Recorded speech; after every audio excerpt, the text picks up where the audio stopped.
Hello everyone, গতকাল ছিল ষষ্ঠী, তোমরা সকলেই জানো। তো ষষ্ঠীর পুরো ব্লগটা তোমরা কিন্তু মিস করো না, অবশ্যই স্কিপ না করে পুরো ভিডিওটা দেখো। তো ষষ্ঠীর জন্য আমরা চলে যাচ্ছিলাম নদীতে। তো নদীতে গিয়ে দেখো, ওখানে দেখলাম যে অনেকেই ষষ্ঠী পুজো করছিল নদীতে, খুব ভালোও লাগছিল, তাই একটু ক্যামেরা বন্দি করলাম। আর তারপরে একে একে আমরা ঘাটে নেমে গেলাম। পাখা ধুতে হয়, তোমরা সবাই জানো।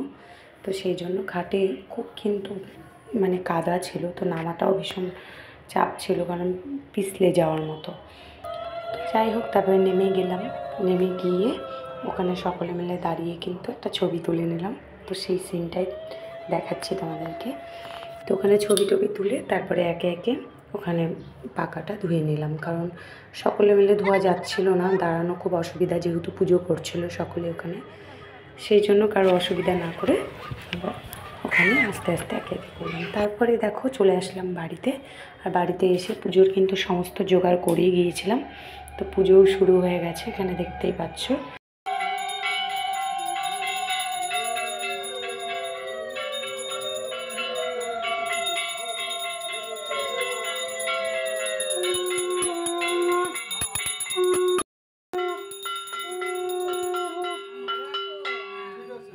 তারপরে আমরা পুজো শেষ করে এখানে কিন্তু পাঁচালি পরে নিয়েছি, নিয়ে আমাদের যা যা কাজ সেগুলো করে যাই হোক পুজো সমাপ্ত করে তারপরে আমার ছেলের কপালে দুয়ের ফোঁটা সুতো বেঁধে দিচ্ছিল আমার শাশুড়ি মা, আর ছেলেকেও দিচ্ছিল, আমার হাজব্যান্ডকে, সকলকে উনি দিচ্ছিল, পরে আমি দিয়েছি। তো আমার ভিডিওটা তোলা হয়নি, কারণ কেউ তুলে দেওয়ারই ছিল না, আর আমারও অত মনে ছিল না, সেই জন্য তোলা হয়নি। তো মারটাই তুলেছি, সেটাই তোমাদের সাথে শেয়ার করলাম। তো আর এখানে আমার ছেলেকে বারবার দইয়ের ফোঁটা দিবে, সুতো পরাবে, ও কিছুতেই নেবে না, ভয় পাচ্ছে, বলে না আমি কিছুতেই পরবো না।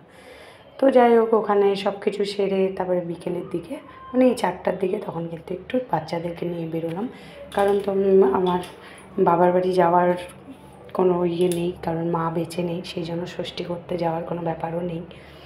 তো সেই জন্য ভাবলাম নিজেদের মতো করে সময়টা কাটাই, কারণ মনটাও খুব একটা ভালো ছিল না, কারণ সবাই ষষ্ঠী পুজো করতে বাবার বাড়ি সাধারণত যায়, তো আমার তো সেটা ছিল না, সেই জন্য। ডলফিন শার্ক না,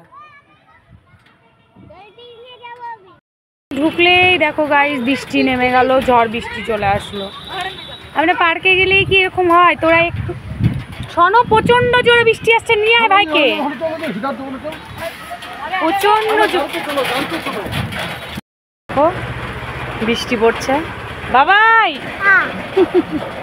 বৃষ্টি খেলতে পারলা না, এই যে ভিজেও গেছে, এই দেখ তোর গাটা গুলো ভিজে গেছে। তো ভাবলাম এখন যে ট্রাম্পোলিনটা একটু বুক করে দেই, এখন ভাগ্যে বুক করে দিই, দেখে আসি বাবা আসলে কত সুন্দর পার্কে খেলছিল। সর্বনাশ, এ তো বিশাল জোরে বৃষ্টি শুরু হয়ে গেল, এবার এখানে যাবা কিভাবে সেটা ভাবো। পার্কে নিয়ে গেলাম ঠিকই, কিন্তু বাচ্চাগুলো 5 মিনিটও খেলতে পারলো না, এতটাই বৃষ্টি জোরে আসলো। তো এইভাবে চড়ছে বলে আপনারা আবার ভাববেন না যে ওরা পড়ে যাবে, খুব আস্তে চালাচ্ছিল। কিন্তু আমার ভিডিওগুলো যদি আপনাদের ভালো লাগে তো অবশ্যই একটা কমেন্ট করবেন, একটু পারলে লাইক করে দিন। টাটা। কি রে, ভয় লাগছে না? ভয় বলে লাগছে, ভয় লাগছে না, ভয় লাগছে না রে, মনটাও লাগছে।